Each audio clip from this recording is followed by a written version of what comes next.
What is happening, guys? This is your main man Ben here, bringing you some fantasy football updates, projections, picks, and bust of the week. So we are heading towards week 3. Today is Sunday. It is that day that we are going to make our picks. I was about to send out some stuff yesterday, guys, but I was delayed because of the Pokemon Go. My goodness, it was a blast yesterday. There was a community event. I've never seen a lot of geeks lined up here where I live nearby. It's in the Avenue, and boy, there was like boatloads of people, and it was just a lot of fun seeing all these guys catching and enjoying the Chikorita event. And guess what? I got 9 shiny Chikoritas. So you evolved at a Bayleaf and Magnum, but yes, it was good stuff. But heading on our fantasy football week, guys, this is a good week. I would say in my other league I was 2-0, and in my other league I'm 0-2. This would be the point that I'm gonna need a win on the other league. So this is quite critical, and I have made a couple of moves that I would say I hope it makes an impact. But yes, so entering in our week 3, guys. Roll coffee real quick. We're gonna pick our teams, who's gonna win, and I believe I got my main man band there, Beckett Gray, so that's my wingman. So yep, let's go straight on what is going to be in our week 3. This is what happens. Yes, the Jets and the Browns. I can't believe myself the Browns won, guys. First time in this season. They beat the Jets. They came in swinging. I was projecting that Tyrod Taylor will be bringing the Browns' first win of the year. But guess what? I beg to differ. I stand corrected, man. Baker Mayfield mounted that comeback. And yes, they won by 4 points. Kudos to the Browns. There you go. You got your main quarterback there, and I hope it's going to be a bang bang from here. But yes, going to our projections, guys. Saints at Falcons. This is going to be interesting, since the Falcons is in dire need of winning as well. So is the Saints. My pick in this one is Saints at Falcons. This is going to be a throwing game, and I'm hoping, because I got Saints, Drew Brees on my other league. I would pick the New Orleans Saints wins against the Falcons. I would put it's going to be a high scoring game. 28 in Saints. I would say 24 in Falcons. Packers at Redskins. Quick update. It's shitty here, excuse my language, in our area, which is the Redskins, nearby in Maryland, maybe 30-45 minutes ride. It's rainy in here. It's really muddy and all that stuff. Packers are used to this kind of weather, but I believe this is going to be a slinging game, guys. I would pick the Packers in this one at Redskins. They are going to bag their win. I would say this is going to be 21-14 against the Redskins. And take note, I have picked up Geronimo Allison. No, I have Geronimo Allison in the Packers, and I think he's going to be a big factor, but I am not lining him up today, guys. But I got Jimmy Graham as the tight end, and I think he's getting looks now by Aaron Rodgers. It's a good thing. This is going to be a good one, because I don't think there's enough running game in the Packers. They will still rely on the throwing game, and the Packers need to protect that knee of Aaron Rodgers. I'm just saying, it's really early in the season, and we all know the Redskins home court, that turf. I know they revamp it, but the curse is there. A lot of good players. Knock on the wood. I'm not gonna mention it anymore. Moving on. Colts at Eagles. This is going to be a slaughterfest. Carson Wentz is officially back. The main quarterback, the Eagles, he is back, guys. He is going to bag a first win at his comeback I would put this at going to be a high scoring game from the Eagles. I would say 28-21 against the Colts. Eagles might go as far as, yeah, I would say 30 something plus, but yes, I'm taking that one. Next one is Bills at Vikings. This is not going to be a factor. Vikings is going to bag this win. Thielen, I know for a fact that he is one of the main wide receivers there, and he's emerging. I got him in my other league, and yes, he is a monster. He is racking up PPR values and some touchdowns. Very, very a solid wide receiver. Raiders at the Dolphins. This is going to be tricky. Raiders has being smothered for the past week, especially last week. I would say that the Dolphins is going to sneak at the Raiders. Dolphins wins this game 21-17. I would say 21-17. Dolphin wins. Broncos at the Ravens. Here it is, guys. When we play home, we're different players. The Baltimore Ravens will demolish the Denver Broncos. That's all I gotta say. I would put it 28-14. The Ravens bag this one. It's crappy weather here in Baltimore right now, but we got this one. Bengals at Panthers. This is going to be interesting. Throwing Mixon, if Mixon's healthy, this is going to be a challenge on the Panthers. Panthers without Greg Olsen, they still got Cam Newton. Cam Newton is a different beast. Playing at home in Carolina, it's going to be tricky. But I would say with all this stuff happens for the past few weeks, you know, the hurricane in Carolina and all that stuff, good stuff that it wasn't that bad. I would pick the Carolina Panthers just because, plainly, I hate the Bengals. That's our rival. So if they lose in Carolina, naturally, it's going to put the Ravens with toe-to-toe against them again. So it's just a hint, but in score stats and all that stuff, I would say the Panthers still has the edge against the Bengals. I would put this 21-14 for Panthers. Giants at Texans. Holy smoke, man.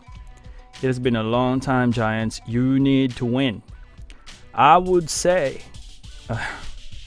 if the Giants doesn't protect Eli Manning, you do not protect him. He is getting smothered on that team. Without you guys giving him a chance to make a play, even though you got Odell Beckham, Sterling Shepard. They got Saquon Barkley. That's my main running back. He's doing very well.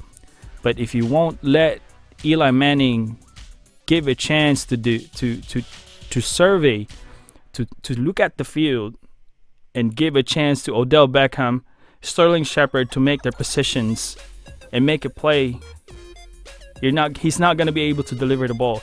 The offensive line of the New York Giants needs to step up. Eli Manning is getting smothered. If you looked at it, he's getting rushed on that line. And yes, something has to change, guys. But yep. And this one, as much as I want the Giants to win, I don't see him winning against the Texans. The Texans plays home court.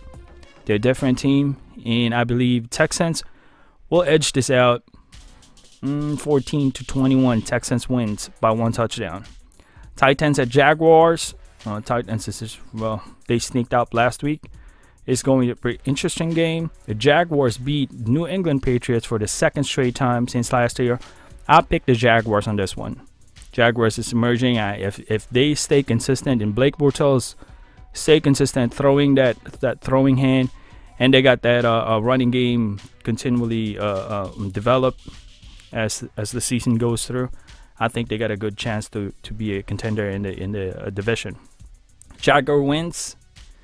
I would say 17-14. 49ers at Chiefs. Holy smoke, guys. Chiefs is smoking right now. Mahomes. He is crazy. Last week 2, Mahomes showed off. He threw 5 touchdowns, 5. In fantasy and PPR alone, he made 50 something points. That's just one player. It was crazy. Chiefs is gonna bag this win against Garoppolo. I would say this is 30 some points for the Chiefs. 49ers, I hope you got enough, but that's all I gotta say. Chargers at Rams. Philip Rivers is a PPR monster. He will throw the out of you, but he's a slinger. Against the Rams, Rams is a much more complete and versatile team. They can throw, they can run. They got Todd Gurley. The defense in Rams is ridiculously good, but I would say playing home, the Rams has the edge. I would say this is going to be a close game. I would say this can be just a kick away. I would say 28-24. Rams win by a kick or just 3 points. Moving on, Cowboys at Seahawks. I got my main man Zeke Elliott in my other league. They are okay. They did win last week, which is I didn't see it coming. They went slinging and throwing at the first play. Of course, resulted as a touchdown and all that stuff, and then they trickled from there. At Seahawks is going to be different.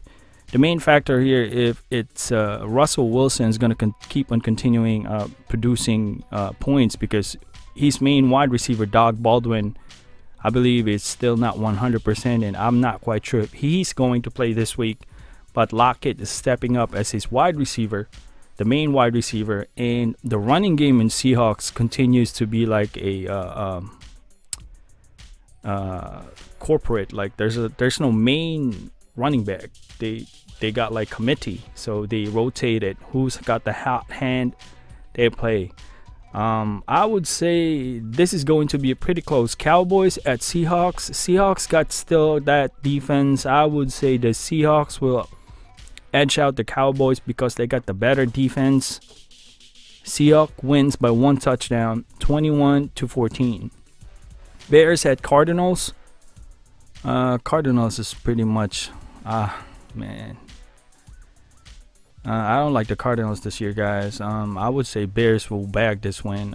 Bears wins 7 points at Cardinals, so I would project this as 14-7. Cardinals, I don't think they scored last week, but yes, they will win. The Bears will win this one. Patriots at Lions. Man, they have to come back. Brady was so furious last week. He was so mad. You can see he's like yelling at the defense or the offense coach. I forgot his name. I really don't pay attention to Patriots, guys. I'm sorry. I'm not biased, but it's just me. He was yelling there saying, "Do your job. You do your effing job." Whatever, man. But I think they're gonna come back. But if they don't sleep at Lions, because Lions is a very, very sketchy, and they will get you too. But if Brady plays and Gronk connects, everything pieces together, I would say Patriots bag this win. 28-21. Patriots bag this win. Monday night, Steelers at Buccaneers. This is going to be pretty interesting because Buccaneers is not a loser team this year. Once again, last year before the season started, I said that I got Mike Evans and he was crappy last year. This year with Fitzpatrick throwing and slinging, oh my God, 3 different wide receivers, Mike Evans, Deshaun Jackson, and I got Chris Godwin, which I picked up in the waiver wire, and I must say he is the pick of the week. Chris Godwin side by side with Sammy Watkins. That's my pick of the week. Buccaneers will out-edge the Pittsburgh Steelers just because they are a different team this year. And Steelers, considering they have a lot of issues, like Le'Veon Bell hasn't reported yet. This is week 3, guys, still holding out. Antonio Brown expressed some dissatisfaction last Monday. He didn't show up. And they thought because they signed a contract and all that stuff, but he got reprimanded. He came in and showed up on Wednesday. So yes, AB is back. Bulldozer back. That's my main man. Oh my God, man, he loves trucks. But the Steelers will be still at that confusion state. Not confusion that they don't know what they're doing, but the locker room is kind of shackled. You know, the team is not complete. Period. Whatever happens on Le'Veon Bell, there's two sides of him. As a personal investment in his body, if he gets hurt and he didn't get paid enough and all that stuff. If you looked at it individually, it's going to be a different topic. If you look at it as a team, as an organization, as a Steelers, it's going to be different. But overall, it affects the locker room. I don't see them winning against this team. Buccaneers bagged this win 28-21, maybe more. But that's my pick. Once again, guys, I appreciate you watching. Always remember, God is good all the time. This is your main man, Ben, here. Peace out. Play some Pokemon. I got Mewtwo, by the way. Mewtwo is amazing. I got 98% in there. But yes, guys, have a good week and have fun.